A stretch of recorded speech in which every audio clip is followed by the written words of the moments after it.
Vasiljadis taip pat turėtų būti aikštėje. Taikliorankis graikas. Genlumas reikalingas tokiose situacijose, kokią tik sukūrė. Taip, Vasiljadis yra aikštėje. Ir Duškas Savanovičius. Gordonas grąžina kamuolį į žaidimą. Savanovičius jį pasiema, lieka pasyviai kairėje.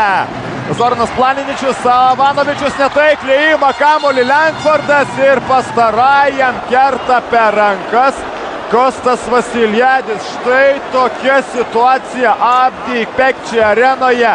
Milano Emporio Armani labai arti trečiosios pergalės top 16 etape. Ar tokį variantą turėjo Vangelis Angelau? Galbūt. Ar suimprovizavo serbas? Čia jau kitas klausimas, bet Zoranas Planiničius šioje atakoje nesudalyvavo. Jeigu Langfordas pataiko pirmąjį metimą, antrojo gali ir nemes. 3 sekundės lieka iki kėlinio pabaigos. Galbūt antrąjį pataikys taip pat. Bent jau stengsis tą padaryti. Pro šalį meta Langfordas ir Planiničius.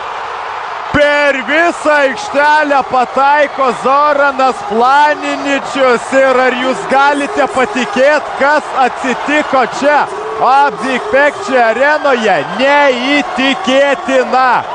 Zoranas Planiničius gali būti, kad iki mirties daugiau tokio metimo neįmes nė karto. Pralaimėtą mačą ištraukė kroatas ir padovanoja savo komandai pirmąją pergalę. Štai tokiu būdu antros baudos tyčia nemetė Langfordas.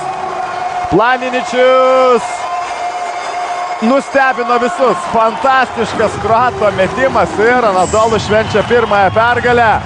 Livijos Sport Baltic televizijos žiūrovai. Taigi šis trileris baigtas. Anadolu Efes švenčia pirmąją pergalę, o Milano Emporio Armani patiria antrąją nesėkmę. Žilvinas Aleksandravičius, dėkoju už kartu praleistą laiką ir atsisveikinu su jumis iki rytojaus vakaro.